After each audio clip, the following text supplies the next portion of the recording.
ప్రార్థన చేసి మొదలు పెడదాం. ఓం గురు బ్రహ్మ గురు విష్ణు గురుదేవో మహేశ్వర గురు సాక్షాత్ పరబ్రహ్మ తస్మై శ్రీ గురవే నమః. ఓం అన్నాదో శ్రీ జగన్నాథ మద్గురు శ్రీ జగద్గురు మమాత్మా సర్వభూతాత్మ తస్మై శ్రీ గురవే నమః. ఓం అఖండ మండలాకారం వ్యాప్తం येन చరాచరం తత్పదం దర్శితం येन తస్మై శ్రీ గురవే నమః.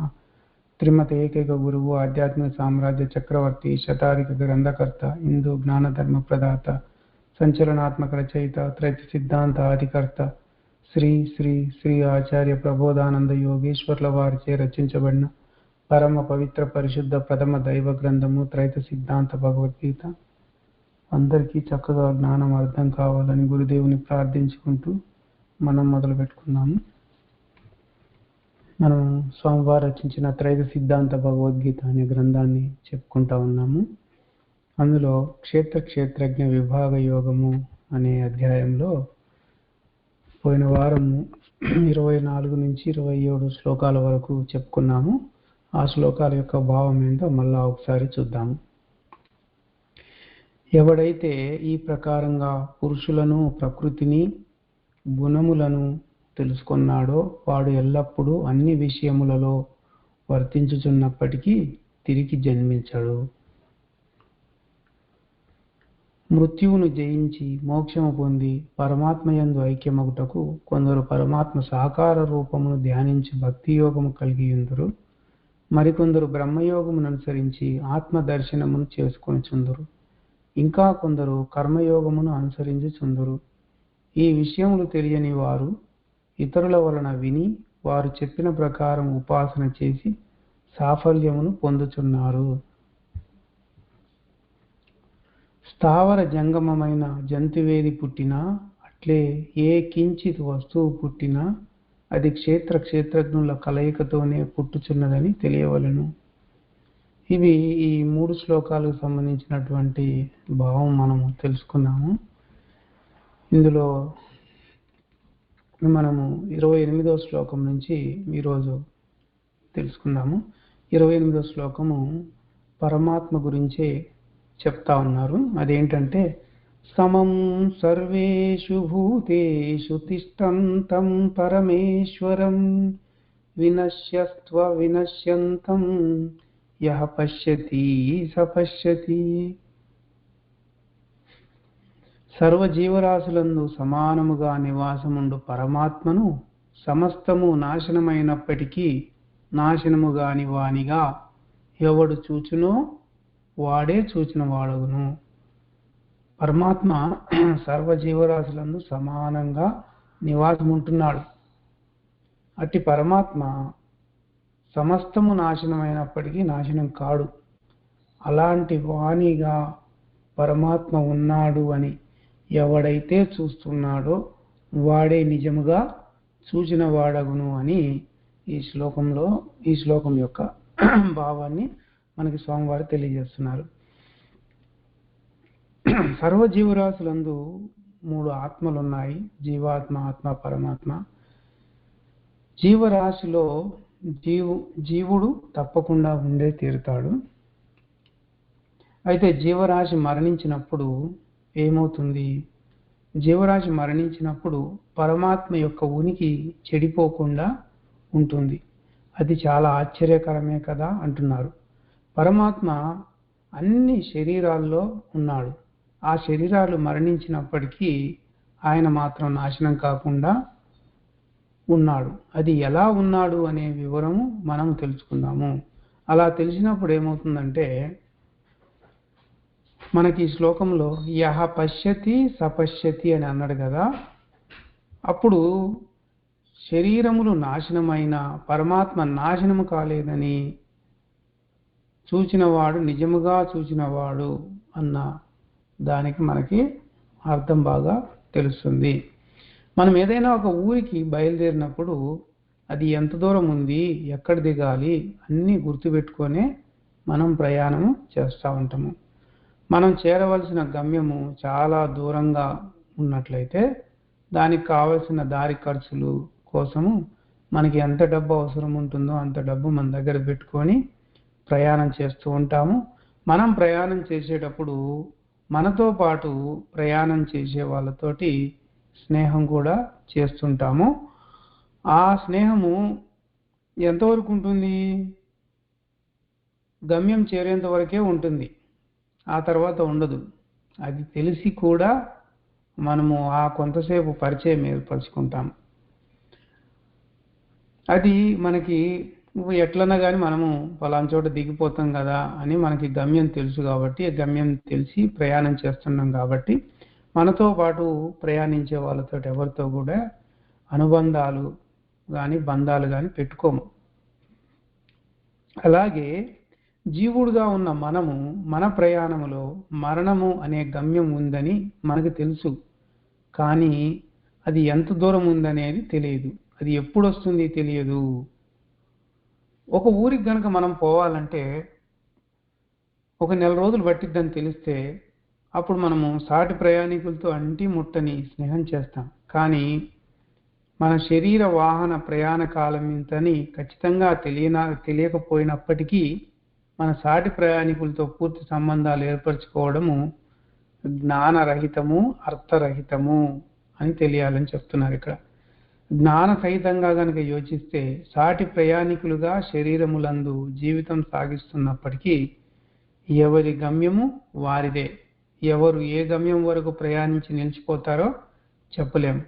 నీ వెంట నీ గమ్యం వరకు ప్రయాణించి నీతో పాటు దిగిపోవారెవరూ ఉండరు. అంతే కదా, ఎవరి గమ్యం వారిదన్నప్పుడు నీ వెంట ప్రయాణించి నీతో పాటు దిగిపోయే వాళ్ళు ఎవరు ఉంటారు? నీ వెంటనే ఉండే అంటే నీ వెంట ఎవరూ రారనడం అనేది వాస్తవము. అలాగే నీ వెంటనే ఎల్లప్పుడూ ఉండేటువంటి నీ భార్య, ఆమెని సహచరిణి అని కూడా అంటుంటారు కదా, ఆమె కూడా నీ వెంట చనిపోదు. ఈ వాస్తవము అందరూ ఒప్పుకొని తీరాల్సిందే. అయితే మనకు తెలియని వాస్తవం ఒకటి ఉన్నది. ఏంది అంటే, ఇప్పుడు మనకు సహజంగా కనిపిస్తున్నటువంటి నీ తోటి కానీ నీ సాటి కానీ ప్రయాణికులు నీ గమ్యం వరకు రాకపోయినా కూడా నీకు కనిపించకుండా నీతో ప్రయాణం చేసే వాళ్ళు ఇంకా ఇద్దరున్నారు. వాళ్ళలో ఒకడేమో పేరున్నవాడు, ఇంకొకడు పేరు లేనివాడు. ఆ పేరున్న వాడిని ఆత్మ అని, పేరు లేని వాడిని ఆత్మకు పరంగా ఉన్నాడు అని అంటున్నాము. అతనినే పరమాత్మ అంటున్నాము. అతనినే ఈశ్వరుడు అంటే అధిపతి అని, శివము అని, దేవుడని అనేక విధాలుగా పిలుస్తా ఉన్నాం. మనము జీవాత్మలం. కానీ మన శరీరంలో జీవయాత్ర మనము సాగిస్తూ ఉన్నామనే సంగతే మర్చిపోయినాం. అంతేకాకుండా మన శరీరంలో మనతో పాటుగా అంటే ఒక శరీరంలో జీవునితో పాటుగా ఇంకా ఇద్దరు ప్రయాణిస్తున్నారన్న సంగతి కూడా తెలియదు. ఒకవేళ తెలిసిందా లేదా తెలియదా అది వదిలేద్దాం. తెలిసినా తెలియకపోయినా తప్పకుండా ముగ్గురు ఒక శరీరంలో మాత్రం ప్రయాణిస్తూనే ఉన్నారు. అలాగే అందరి శరీరాల్లో జీవాత్మ, ఆత్మ, పరమాత్మ, నీ శరీరం ఒక్కటే కాదు, అందరి శరీరాల్లో ఈ మూడు ఆత్మలు ప్రయాణిస్తూ ఉన్నాయి. శరీరాన్ని ఒక వాహనంగా తీసుకుంటే జీవునితో పాటు ప్రయాణిస్తున్న ఆత్మ, పరమాత్మల్లో ఏ జీవుడు సంబంధము కానీ స్నేహము కానీ పెట్టుకోలేదు. ఏ జీవుడన్నా కానీ ఆత్మతో కానీ జీవాత్మతో కానీ సంబంధం పెట్టుకున్నాడంటే అస్సలు పెట్టుకోలేదు. మన వెంట వచ్చే ఆత్మ పరమాత్మలతో స్నేహం చేయని మనం ఏం చేస్తున్నాము? బయట ప్రపంచంలో బయట ప్రజలతో ఎన్నో సంబంధ బాంధవ్యాలు పెట్టుకున్నాము. వాళ్ళతోటే కాలం గడుపుతా ఉన్నాం. కానీ మనకు మాత్రం లోపల ఉన్న వారితో స్నేహం చేయాలన్న యావ లేదు. చేసే తీరిక, ఓపిక ఏమాత్రము లేకుండా పోయింది. మనము లోపల ఉన్న వాళ్ళని చూడటం లేదు, అయినా వాళ్ళు మాత్రం మన వైపు చూస్తూ ఉన్నారు. వారితో మనం సంబంధం పెట్టుకోకపోయినా వారి బంధం అనేది ఎల్లవెల్ల మనతో ఉంది. వారి బంధం గనక లేకపోతే మన శరీరంలో ఒక్క నిమిషం కూడా ఉండలేము. శరీర వాహనంలో ఏం జరుగుతుందంటే, మరణం అనే గమ్యము చేరుకోగానే జీవాత్మ, ఆత్మ, పరమాత్మలు ప్రయాణిస్తున్నాయి కదా. ఇందులో శరీరం నుంచి జీవాత్మ దిగిపోతుంది, జీవాత్మతో పాటుగా ఆత్మ కూడా దిగిపోతుంది. కానీ అయితే ఇక్కడ నీతో పాటుగా మొదటి నుంచి ఉన్న ఆత్మ పరమాత్మల్లో నీ వెంట వచ్చేవాడు ఆత్మ ఒక్కడే నీ వెంట వస్తాడు. ఇదే విషయాన్ని మనకి పురుషోత్తమ ప్రాప్తి యోగము అనే అధ్యాయంలో 8వ శ్లోకంలో శరీరం యదవాప్నోతి ఉచ్చాప్యుత్క్రామతీశ్వర గృహీత్వ ఏతాని వాయుర్గంధాని వాశయత్ అని అన్నారు. అక్కడ ఆ శ్లోకము యొక్క భావం చూసినట్లయితే ఆత్మ శరీరమును వదిలి ఎప్పుడు పోవచ్చున్నదో, పోయి ఎక్కడ ప్రవేశిస్తున్నదో అక్కడికి వాయువు వాసనను తీసుకుని పోయినట్లు ఆత్మ గుణాలను కూడా తీసుకుని పోతుంది అని అక్కడ చెప్తున్నారు. నీ మరణ గమ్యంలో నీతో పాటు శరీర వాహనం నుండి దిగిపోయేవాడు ఆత్మ అయితే, ఆత్మ కంటే వేరుగా ఉన్న పరమాత్మ శరీరం అందే అట్లే ఉంటున్నాడు. ఎప్పుడైతే శరీరంలో నీవు సజీవంగా ఉన్నావో అప్పుడు జీవుడిగా నీవు శరీరంలో సుఖదుఖాలు అనుభవిస్తూ ఉన్నావు. సుఖదుఖాలు అనుభవించడానికి కావలసిన కార్యాచరణ నిమిత్తంగా ఆత్మ ఏం చేస్తూ ఉందంటే శరీరాన్ని కదిలిస్తుంది, చైతన్య శక్తినిస్తుంది. ఇక పరమాత్మ సాక్షిగా అన్నిటినీ చూస్తూ ఏమీ చేయకుండా మౌనంగా ఉంటున్నాడు. జీవుడు శరీరంలో ఉన్నప్పుడు మరియు లేనప్పుడు స్తబ్దతగా ఉండేవాడు శివము లేక ఈశ్వరుడు, ఆయన్నే పరమాత్మ అంటున్నాం. ఏమీ కానీ ఈ మూడో వాణ్ణి పరమాత్మ అంటంలో అర్థం మనకి తెలిసింది కదా. ఈశ్వరుడు అని ఎందుకు అంటున్నామో అది కూడా కొంచెం వివరంగా చూద్దాం. ఇప్పుడు అధిపతి అంటే పెద్దోడు అని అర్థం వస్తుంది. గొప్పవాడు, మించినవాడు, తనకంటే మించినవాడు, మనకంటే మించినవాడు అనే అర్థం కూడా వస్తుంది. ఇప్పుడు లక్షాధిపతి అంటే లక్షకు అధిపతి, కోటీశ్వరుడు అంటే కోటికి అధిపతి, ఇంకా లక్షాధీశ్వరుడు, కోటీశ్వరుడు అంటా ఉంటున్నాం కదా.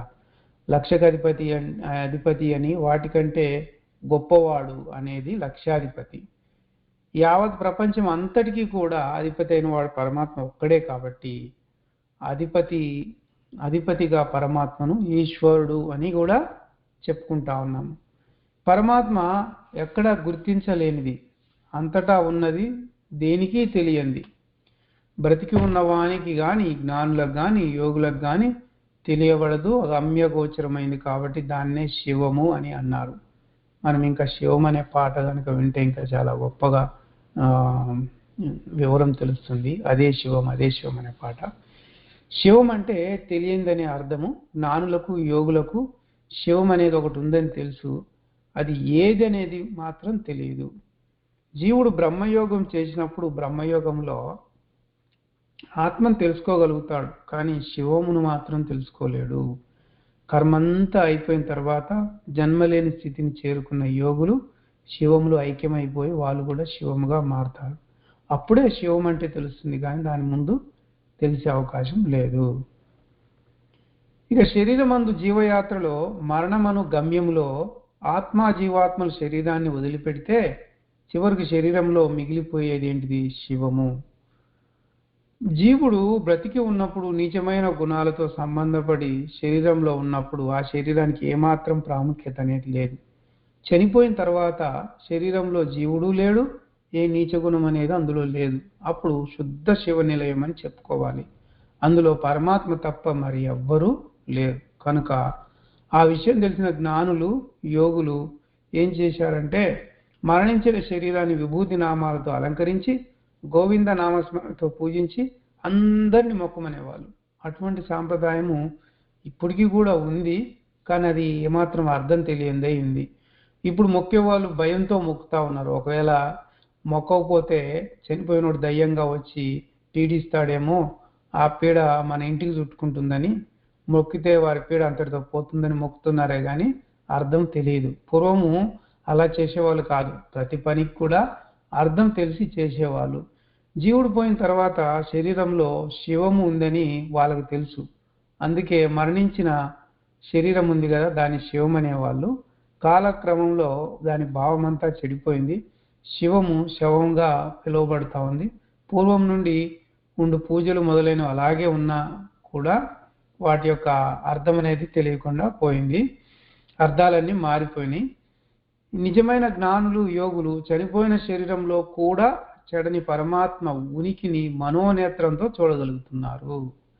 ఈ విషయం గురించి శ్లోకంలో చనిపోయిన దేహంలో కూడా నాశనము కాని వాడిని చూచిన వాడే నిజంగా నన్ను చూచిన వాడని పరమాత్మ చెప్పాడు. అది ఈ శ్లోకం యొక్క వివరము స్వామివారు అందించారు. ఇక తర్వాత శ్లోకం చూద్దాము. సమం పశ్యన్ హి సర్వత్ర సమవస్థితమీశ్వరం నహి నస్త్వాత్మనాత్మనా ఆత్మానం తతో యాతి పరాం గతిం. ఇది జీవాత్మ, ఆత్మ, పరమాత్మ ముగ్గురు గురించి తెలియజేస్తున్నటువంటి శ్లోకము. సమస్త ప్రాణులను సమముగా నివసించు పరమాత్మను సమముగా చూచువాడు ఆత్మచేత ఆత్మను హింసించడు, అందువలన అతడు ఉత్తమ గతిని అంటే మోక్షాన్ని పొందును అన్నారు. చాలా బాగా చెప్పారు ఈ శ్లోకంలో. ఇక్కడ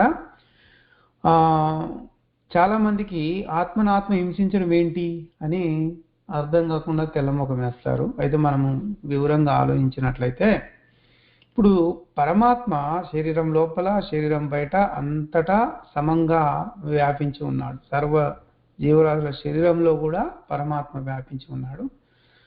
పరమాత్మ శరీరంలో ఎట్లున్నది తెలిసి ఉన్నాడో వాడు అంటే ఆ జీవాత్మ తన శరీరంలో ఉన్న ఆత్మ పరమాత్మల్ని దృష్టిలో పెట్టుకుంటాడు. దృష్టిలో పెట్టుకొని శరీరానికి ఏదైనా ముప్పు తలపెడితే అది ఆత్మకే ముప్పు తలపెట్టినట్లని తెలుసుకుంటాడు. అట్లే శరీరం అట్లే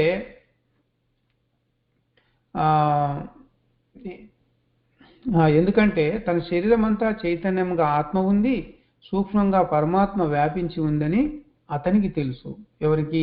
జ్ఞానం తెలిసినటువంటి ఆ జీవాత్మకు తెలుసు. తన శరీరానికి ఉరేస్తే అది ఆత్మని హింసించి చంపినట్లని తెలుస్తుంది. అట్లే తన చేయి గనుక నరికేస్తే అది చేతిలో ఉన్న ఆత్మ నరికేసినట్లే తలుస్తాడు. ఈ విధంగా శరీరంలో సమానంగా వ్యాపించిన ఆత్మ పరమాత్మలను తెలిసిన వాడు వారి వెనుక తలలో జీవాత్మగా ఉన్న తాను తన శరీరం అంతటా ఉన్న ఆత్మ పరమాత్మలను హింసింపలేడు. ఈ లోదృష్టి కలిగి ఆత్మ పరమాత్మల వివరం తెలిసిన వాడు మోక్షాన్ని పొందుతాడు అని మనకి ఇక్కడ తెలియజేశారు స్వామివారు. ఈరోజు ఇక్కడ ఆపేద్దాము. వచ్చే వారము 30వ శ్లోకం నుంచి చెప్పుకుందాము. మంగళం పాడి ముగిద్దాం.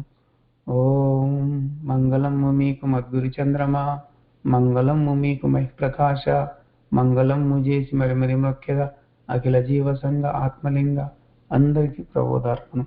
నమస్కారం.